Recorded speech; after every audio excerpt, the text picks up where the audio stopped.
Welcome to মুনমুনির classroom. আমরা করছি ডাব্লিউবিএইচের interschool টেস্টের 4 নম্বর পাঠা দিয়ে। ইউরোটপিন যৌগটি উৎপন্ন হয় যে দুটি যৌগের বিক্রিয়া দ্বারা। এটা হবে ফর্মালডিহাইড আর অ্যামোনিয়া, মানে অপশান সি, মিথানল ও অ্যামোনিয়া। পরেরটা, কোনো ধাতুর এফসিসি কেলাসে উপস্থিত পরমাণুগুলির মোট আয়তন আর। আচ্ছা, আর পরমাণু ব্যাসার্ধ হলে পরমাণুগুলোর মোট আয়তন কত হবে? এক একটা পরমাণু হচ্ছে 4/3 পাই/3। এফসিসি মানে কটা আছে? এফসিসি মানে হচ্ছে 4টে, তাহলে 4 4 16, 16/3 পাই/3, অপশান ডি। যদি কোনো কোষের পরিবাহিতাঙ্ক ও পরিবাহিতার সমান হয় তবে তার কোষ ধ্রুবক হবে 1, 0.025 গ্রাম স্টাচের উপস্থিতিতে। এটা গ্রামে আছে, মিলিগ্রামে দেখলে কত হয়ে যাবে? এটা 25 মিলিগ্রাম স্টাচের উপস্থিতিতে 10 গ্রাম গোল্ড সলে 1 ml 10% NaCl দ্রবণ যোগ করলে তঞ্চন প্রতিহত হয়।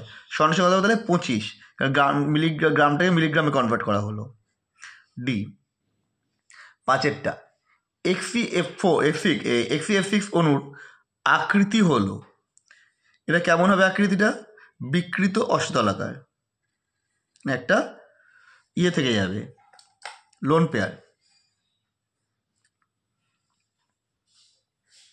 পরেরটা, তীব্রতম ক্ষারক হলো, এখানে দেখো অনেক কটা দেওয়া রয়েছে, এদের মধ্যে LaOH হবে তীব্রতর ক্ষারক। বাদামি বলয়ে উপস্থিত Fe পরমাণু জারণ সংখ্যাগত, এটা হচ্ছে ওই হবে +1। তোমার এটা হচ্ছে ওই নাইট্রো NO3 মূলকের শনাক্তকরণ পরীক্ষায় পাবে বাদামি বলয়। পরেরটা, নিচের কোন যৌগ কেবলমাত্র SN1 ক্রিয়া কৌশলের মাধ্যমে নিউক্লিয়াস আকর্ষী প্রতিস্থাপন বিক্রিয়া দেখায়? এটা হবে বেঞ্জাইল ক্লোরাইড। 373 কেলভিন উষ্ণতা অ্যানিসোলকে গাঢ় এইজায়ের সঙ্গে বিক্রিয়া ঘটালে উৎপন্ন হয়। অ্যানিসোলের সাথে বিক্রিয়া কী উৎপন্ন হবে? মিথাইল আয়োডাইড আর ফেনল, অপশান বি। পরটা, অ্যানিলিনকে NaNO2 ডিলেইসিয়াল জিওডিসেনগেট দিলে পারে ডায়াজোনিয়াম সল্ট। এখানে বেঞ্জিনের মাথায় N2+ BF4-, এটা করলে ফ্লোরোবেঞ্জিন, তাহলে এটা হয়ে যাবে অপশান সি, ফ্লোরোবেঞ্জিন। উদ্ভিদ কোষের কোন কার্বোহাইড্রেটটি অতি গুরুত্বপূর্ণ? সেলুলোজ। কৃত্রিম মিষ্টিকারক নয়, sucrose, alitame, aspartame, sodium base. Sodium base হচ্ছে মিষ্টিকারক নয়, এটা হচ্ছে খাদ্য সংরক্ষক।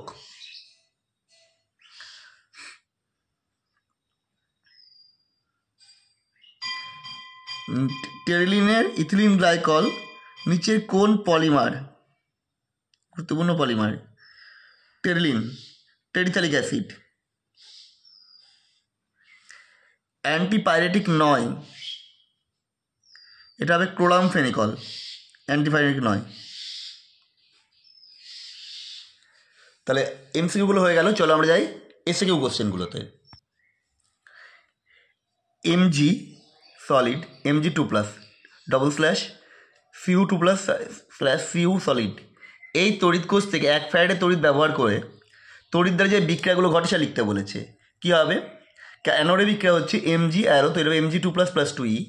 ক্যাথোড বিক্রিয়া Cu2++2E অ্যারো Cu। স্নান করার সাবান কাপড় কাচা সাবানের প্রধান পার্থক্য। স্নান করার সাবান হচ্ছে দীর্ঘ শৃঙ্খল বিশিষ্ট ফ্যাটি অ্যাসিডের পটাশিয়াম লবণ, আর কাপড় কাচার সাবান হচ্ছে দীর্ঘ শৃঙ্খল বিশিষ্ট ফ্যাটি অ্যাসিডের সোডিয়াম লবণ। 3-4 আয়োডিন কি?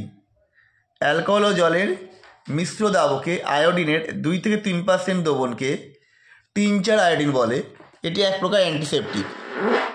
Mn2+ আয়নের স্পিনলি ভ্রামক গণনা করতে বলেছে, এটা হবে √35, কারণ এটা বিজোড় ইলেকট্রন 5টি, তাহলে বসালে √n × n+2 করে আসছে √35 বোর ম্যাগনেটিক Bm।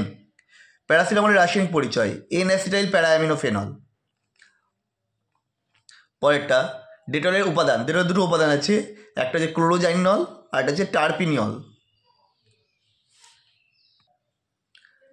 তোমরা আমাদের বেশি বেশি করে মেসেজ করো, তোমাদের সাপোর্ট ভীষণ প্রয়োজন।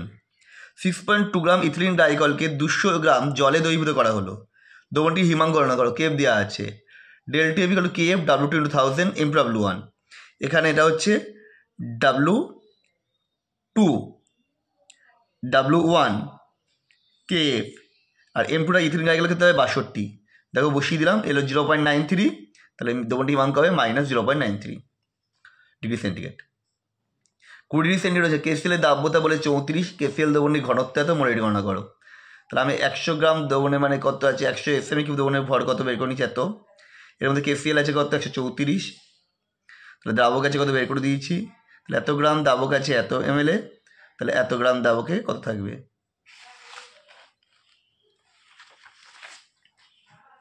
হচ্ছে 5.49। পরটা হচ্ছে নদীর মোহনায় বদ্বীপ গঠিত হয় কেন? নদীর ঘোলাজালে হলো কাদামাটির কণা দ্বারা গঠিত কলয়েড দ্রবণ। এই কলয়েডীয় কণাগুলি আধানগ্রস্ত হয়। যখন নদীর এই ঘোলা জল মোহনায় সমুদ্রের জলের সাথে মেশে, তখন সমুদ্রের জলে উপস্থিত বিভিন্ন লবণস্থিত আয়ন দ্বারা নদীর ঘোলা জলের বিপরীত আধানগ্রস্ত কাদামাটির কণাগুলি তঞ্চিত হয়। এই তঞ্চিত কাদামাটি নদী ও সমুদ্রের সংযোগস্থলে ক্রমশ জমা হতে একসময় বদ্বীপ সৃষ্টি হয়।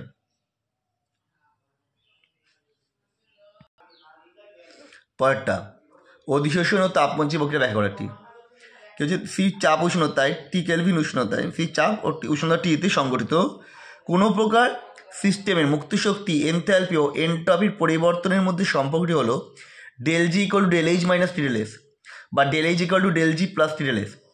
এখন স্বতঃস্ফূর্ত অধিশোষণের প্রক্রিয়ার ক্ষেত্রে ΔG ঋণাত্মক, ΔS ঋণাত্মক, আবার টি মান সবসময় ধনাত্মক হবে। তাহলে কাজেই ΔH = ΔG + TΔS, এখানে অনুযায়ী ΔH হচ্ছে নেগেটিভ, মানে ΔGর মানটাও নেগেটিভ, ΔS এর মানটাও নেগেটিভ, ΔH যাবে নেগেটিভ। অধিশোষণ একটি তাপমোচী প্রক্রিয়া। পিপ্রোটেন আর H2S2O8 এর গঠন, দুটোই ছবি আমরা দিয়ে দিচ্ছি, স্ক্রিনে চলে এসছে, ভিডিওটা স্ক্রিনশট তুলে নাও, ছবিটা দিয়ে লিখে নাও। অ্যামোনিয়াস পূর্ণাঙ্গ ফসফেট বেশি কেন? অ্যামোনিয়াতে N পরমাণুর আকার ছোট, তড়িৎনাত্মতা বেশি হওয়ায় NH3 অণুগুলি পরস্পর হাইড্রোজেন বন্ধন দ্বারা সংঘটিত অবস্থা থাকে। এই বন্ধন ভাঙতে প্রচুর তাপশক্তির প্রয়োজন হয়, তাই অ্যামোনিয়াস পূর্ণাঙ্গ বেশি। অপরদিকে পিপরন আকার তুলনামূলকভাবে বড়, তড়িৎনাত্মতা কম হওয়ায় ফসফিন একক বিচ্ছিন্ন অবস্থান করে, ফলে এর পূর্ণাঙ্ক কম হয়। আমাদের ভিডিওটা যেটুকুই, তোমাদের কেমন লাগছে সেটা অবশ্যই জানাবে। পরের দিন বাকি পার্টটা আমরা নিয়ে আসবো।